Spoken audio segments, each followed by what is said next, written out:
How's it going, It's Sunsebb. And I would like to start out this video by saying congratulations to Lockmania on his over 750 subscribers. That's yeah, I can't even imagine ever getting to the point of having that many subscribers, but yeah, definitely well deserved. Um, he and Starry Lock both gave me shout outs early on in my YouTube channel, so it's kind of one of those things that I'll never forget. Seeing my name pop up in somebody's YouTube video got me pretty excited. I had to go and share it with my kids. They thought I was YouTube famous. So thank you for that, and thank you for everything else that you do for the community. So to participate in this giveaway, I'm going to tell a little story about kind of how I got started in locksport. And, since I'm sitting here anyways, I might as well have a little pick at one of these Lockwoods that I got from downundermonkey yesterday. So I haven't gotten into this one at all yet. I haven't touched it really, besides package opening, so I don't really expect to get it open, but I hope to, and I'm going to give it a shot. Now, as far as my story, where to start's kind of tricky. I guess going back, like a sort of personality indicator kind of deal. For a long time, I've been just curious, I guess, about security and methods to bypass security. Might be a little bit to do with my competitive nature.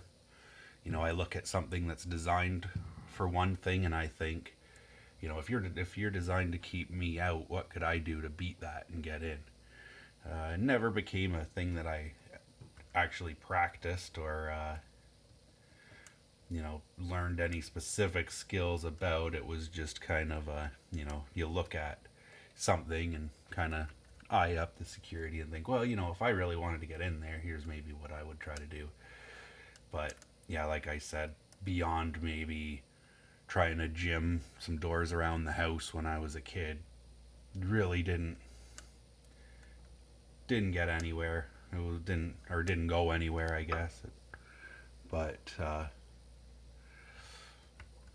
then to get into specifically the more lock picking stuff, where that kind of started, what piqued my interest was my wife and I started watching one of those kind of reality contest type shows. It was called Spy Games, where you had a bunch of people in that all stayed in a house, and like each episode they'd kind of learn what they called trade craft. So like one episode they might learn a little bit about counter surveillance, and then they'd have a little challenge related to counter surveillance or information gathering or whatever the case may be. But and I think it was a second or third episode, their trade skill was lock picking, so they did a little lesson on how to shim handcuffs and how to pick pin tumbler locks. They spent a little bit of time on a padlock, a little bit of time on a deadbolt, and then basically they were left for the night to mess around with that, try and get better.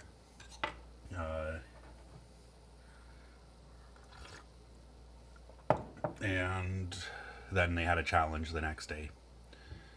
So it was a pretty cool challenge. They started out handcuffed to a chair. They had to use their tension wrench to shim out of the handcuffs and then crawl through like a sewer tunnel type deal that had a grate at the end that was padlocked shut. So they had to pick the padlock to get through that, and then they ran through basically a shower of water to get to a door that was dead bolted shut. And of course now they're soaking wet. They also have like kind of looked like CO2 fire extinguishers blasting them while they were trying to pick to keep them freezing cold and keep their hands shaking. And it was a pretty interesting challenge. But while we were watching it, my wife and I both kind of at the same time said like, oh, that would be a cool skill to learn.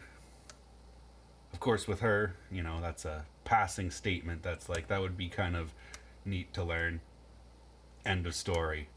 for me, it's like, that would be kind of neat to learn. I wonder what would go into that. I wonder if you can buy lockpick sets. I'm going to take a look on Amazon. Oh, hey, what do you know? There's a whole bunch of cheap Amazon lockpick sets, and they come with a clear lock like they used in the show.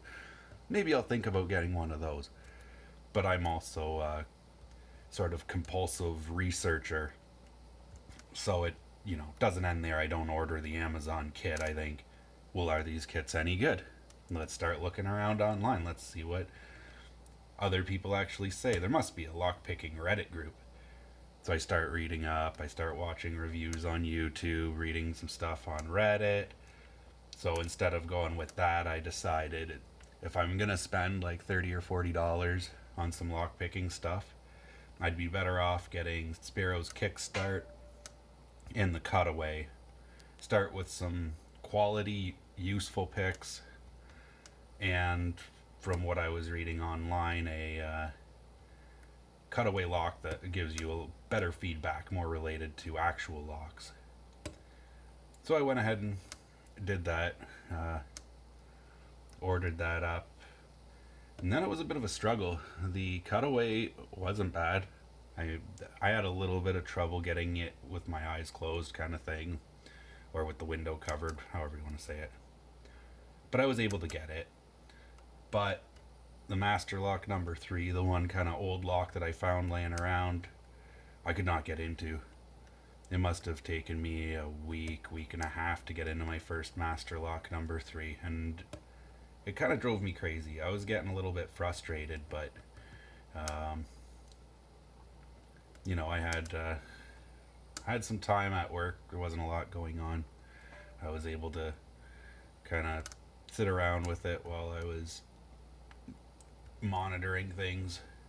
So I was still able to put in a good couple hours a day trying to get that damn thing open.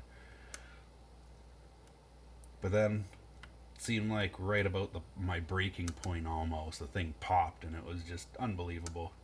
I was so excited. I couldn't wait to get picking other things. So next thing you know, I've got my hands on a couple lotto locks. There were some lotto locks around work actually that were found without any keys, that were kind of just basically going to be thrown in the garbage. So I thought, well, I mean, something to work on. Might not be something I can get for a while, but then there was probably another good, I don't know, week or so where I was working on, I can't remember if it was a 7140 or a 7240 was the next that I popped. But after about a week working on that, watching videos on how to deal with spools and gutting videos on the abases, and kind of, getting my head wrapped around it, I got that one open. And the rush for me beating a lock with security pins for the first time was kind of my first big rush. Like with the number 3, I could get it. Sometimes I could not get it. Sometimes it always kind of felt like, I happened to have picked the right pins in the right order and it popped open, even though it took me a week and a half to get there. Like obviously, if I was able to start repeating that process, it was more than luck, but to me it still just felt like pure luck. But then once I was able to feel the false set, feel the counter rotation, and actually get the open, it was like, oh my god, this is amazing. I love this. So I went ahead and filled in my kit. I got my mother-in-law to make my tool roll, and started ordering some locks, started picking up locks at the dollar store. Basically, I went all in at that point. So that's basically starting with the actual lock picking. The other thing that I did when I started, actually, before I even got into that first master lock number 3, was I was watching one of Dark Art's lockpicking videos, and he mentioned the Extraordinary League of Pickers Discord, and I'm one who likes to get involved with other people who are interested in the same thing as me. So, I mean, I love jumping onto Discord servers and talking with sort of like-minded people, or at least people with similar interests. So I jumped on there and, quickly met Dalp and Dents and downundermonkey, um, Lowell Forbes, uh, Bronx Lockpicker, a bunch of great guys. And they all, helped me out getting started, getting those first opens, encouraging me, making sure I didn't feel like I was hopeless. And then, yeah, after I started doing some of that, Dents and downundermonkey especially encouraged me to start making videos. Downundermonkey actually subscribed to me before I even, like, a couple weeks before I even had a video up, just because he was so determined to get me to make videos and was so sure that I was going to start doing it that he already had subscribed to get a notification when I make my first one. So I mean, after a lot of pestering from the two of them, I decided maybe I will. And about that same time, Dalp had his 1,000 subscriber giveaway with the improvised tools giveaway, and it seemed like a really cool idea. I, had some thoughts on what I could do, so it's like, what better time than now? I'll do a little introduction, do like a package opening kind of thing, just to get my feet wet, and then I'll jump into Dalp's giveaway, and basically the rest is history. Once I started doing videos, it got really addictive. Hearing all the feedback from all of you guys, and the encouragement, and just having another avenue to communicate with the community. Yeah, it got me hooked. So here I am, making videos, kind of addicted to it, really, really enjoying the community. So that about brings me to now. Won a couple of the giveaways, made a bunch of videos, and now here I am telling you my story.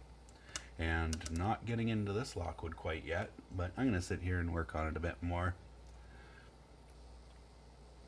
But as for my story, I think that's all I have to say, so I hope you have a good one.